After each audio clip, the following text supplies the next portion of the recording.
एक नई वीडियो के साथ आज मैं फिर हाजिर हूँ, आपका होस्ट और दोस्त विक्रांत जोशी। आपको स्वागत करता हूँ मेरे वी मास्टर में, जिसमें हम लेके आते हैं वर्ल्ड अफेयर्स और डिफेंस की दिन भर की टॉप खबरें। तो चलिए जान लेते हैं। अपनी सबसे पहली खबर की बात करेंगे तो Su-30 MKI के लिए एसा रडार से रिलेटेड आ रही है। हम जानते हैं कि DRDO की तरफ से उत्तम एसा रडार बना लिया गया है और इस उत्तम एसा रडार को तेजस Mk-1A में लगाया जाएगा। उत्तम एसा रडार वैसे तो तेजस के लिए डेवलप किया गया है, पर इसके अलग अलग वेरिएंटों पे काम किया जा रहा है। इसको MiG-29 में भी लगाने की व्यवस्था की जा रही है और इसको Su-30 MKI का जब सुपर 30 अपग्रेड प्रोग्राम स्टार्ट किया जाएगा या स्टार्ट किया जा चुका है और जब इसको इनकॉर्पोरेट किया जाएगा तो इसमें एक उत्तम एसा रडार के एक ऐसे वेरिएंट को तैयार किया जा रहा है जिसका नाम विरूपक्षा रडार रखा गया है और इस पर भी काम स्टार्ट कर दिया गया है। DRDO की तरफ से HAL और भारत इलेक्ट्रॉनिक्स लिमिटेड के साथ कोलैबोरेशन किया गया है और इस पर काम स्टार्ट कर दिया गया है। ये माना जा रहा है कि इस विरूपक्षा रडार में 2400 से ज्यादा ट्रांसमीटर रिसीवर मॉड्यूल होने वाले हैं जो कि गैलियम नाइट्राइड टेक्नोलॉजी पे बेस्ड होंगे। अभी जो Su-30 MKI में लगा हुआ रडार है वो पेसा रडार है, जिसका इफेक्टिव रेंज 350 किलोमीटर तक लगभग है, पर गैलियम नाइट्राइड टेक्नोलॉजी से लैस जो एसा रडार होगा उसकी जो डिटेक्शन की कैपेबिलिटी है, दूरी है, वो और ज़्यादा बढ़ जाएगी। साथ ही साथ ये कम पावर लेगा, यानी कि पावर एफिशिएंट हो जाएगा और ये हल्का भी हो जाएगा। ये कहा जा रहा है कि 30% तक इसकी रेंज बढ़ सकती है जो कि 455 किलोमीटर तक की हो सकती है और इसका जो वजन है वो लगभग 30-40% कम हो सकता है। तो एक बहुत बड़ा इम्प्रूवमेंट Su-30 MKI में आने वाला है, क्योंकि अगर आगे से लगे हुए रडार का वजन कम हो जाए तो ये जो एयरक्राफ्ट है वो ज़्यादा एजाइल हो जाएगा, ज़्यादा मैनोवर कर सकेगा और क्रिटिकल मैनोवर कर सकेगा। तो एक अच्छा इनिशिएटिव इसको माना जा सकता है। विरूपक्षा रडार का हम लोगों को बहुत ज़्यादा इंतजार रहेगा और सुपर 30 अपग्रेड जो 84 एयरक्राफ्टों में 84 Su-30 MKI जेट्स में किया जाएगा। हालांकि इसमें समय लगेगा, 4-5 सालों का समय लगेगा, पर इसके बाद जो हमारा एयरक्राफ्ट बन जाएगा वो Su-35 से भी बेहतर हो जाएगा। बात कर लेते हैं भारत के फ्यूचरिस्टिक रेडी कॉम्बैट व्हीकल की। तो DRDO इसके लिए कमर कस रहा है। DRDO कमर तो बहुत पहले कस चुका है, पर अभी भी इस पर काम स्टार्ट नहीं किया गया है। DRDO ये इंतजार कर रहा है कि इंडियन आर्मी की तरफ से जो प्रीलिमिनरी स्टाफ क्वालिटेटिव रिक्वायरमेंट जो डाली जाती है, रिक्वायरमेंट जो दिखाई जाती है, जो कागजों में लेकर आती है, उसका इंतजार कर रहा है और उसके हिसाब से ही डिजाइन किए जाएंगे आगे के जो फ्यूचरिस्टिक रेडी कॉम्बैट व्हीकल है। इसका मतलब यह है कि इसके लिए एक्सेप्टेंस ऑफ नेसेसिटी सितंबर 2024 में जनरेट कर दी गई थी, पर अभी इस क्वालिटेटिव रिक्वायरमेंट का इंतजार किया जा रहा है। हम जानते हैं कि इंडियन एयरफोर्स, आर्मी या किसी भी सेना का अंग के द्वारा ये एक डॉक्यूमेंट जारी किया जाता है जिसमें कि उनको क्या चाहिए, क्या क्या क्वालिटीज़ चाहिए, ये वो बताते हैं और इसके बाद एक्सप्रेशन ऑफ इंटरेस्ट जारी होता है, रिक्वेस्ट फॉर प्रपोजल जारी होता है, फिर फाइनली एक एजेंसी को चूज किया जाएगा। उस एजेंसी के द्वारा एक प्रोटोटाइप डिज़ाइन डेवलप किया जाएगा और तब जाके इसका प्रोक्योरमेंट किया जाएगा। मतलब हम लोग फ्यूचरिस्टिक रेडी कॉम्बैट व्हीकल को 8-9 साल या 10 साल से पहले होता हुआ नहीं देख रहे हैं कहीं भी। आपको क्या लगता है इसमें कमेंट बॉक्स में जरूर बताइएगा। बात कर लेते हैं भारत बांग्लादेश रिश्तों की। यूएस ने भारत से कहा है, ये रिक्वेस्ट की है कि भारत बांग्लादेश आपस में जो मतभेद हैं उसको शांतिपूर्वक सॉल्व करें। शांतिपूर्वक तो सारा कुछ चल ही रहा है।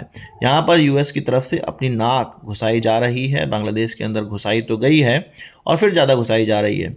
यहाँ पर यूनाइटेड स्टेट्स की तरफ से भारत को एक मैसेज भी दिया जा रहा है कि अपना जो तुम माइनॉरिटी वाला मैटर है, हिंदुओं वाला मैटर है, वो बांग्लादेश से अपने आप सुलझाओ, हम कुछ नहीं कह सकते हैं। हमसे अगर तुम कहोगे कि बांग्लादेश को सिखाओ और ये कहो कि देखो माइनॉरिटी वहाँ पर हिंदू लोगों पर अत्याचार हो रहा है, अटैक हो रहा है, तो हम तुम्हारी मदद नहीं करने वाले। ये साफ साफ मैसेज भारत को दिया जा रहा है यूएस की तरफ से। यहाँ पर हमें देखने को मिलता है कि बांग्लादेश के अंदर माइनॉरिटी तो कहा जा रहा है कि माइनॉरिटी पे अटैक किया जा रहा है, पर अटैक हो रहा है हिंदुओं के खिलाफ। अगर क्रिश्चियंस के खिलाफ ये अटैक हो रहा होता तो यूएस पीसफुली क्या बलपूर्वक भी इसको सॉल्व कर लेता, पर जब हिंदुओं की बात आ रही है तो यहाँ पर यूएस पीछे हट रहा है और हटे भी क्यों ना, उसको क्या मतलब है। पर वहीं भारत बांग्लादेश के साथ इस मुद्दे को उठा रहा है और चीज़ें हम पीसफुली ही कर रहे हैं। आपका इस पर क्या कहना है कमेंट बॉक्स में ज़रूर बताइएगा। इसके अलावा बात कर लें, बांग्लादेश के द्वारा एक और काम किया गया है जिससे कि पाकिस्तानी लोग या पाकिस्तानी आईएसआई के जो गुर्गे हैं या आतंकवादी हैं वो बांग्लादेश में उनकी संख्या बढ़ सकती है। बांग्लादेश की तरफ से पाकिस्तानियों को जो वीज़ा दिया जाता है उसमें रिलैक्सेशन किया गया है। इसमें जो स्पेसिफिकली बात की जा रही है सिक्योरिटी क्लियरेंस की रिक्वायरमेंट को, उसको एलिमिनेट कर दिया गया है। मतलब अब कोई भी XYZ किसी भी प्रकार का क्रिमिनल बैकग्राउंड का व्यक्ति हो उसको आसानी से बांग्लादेश में घुसने की आज्ञा मिल जाएगी।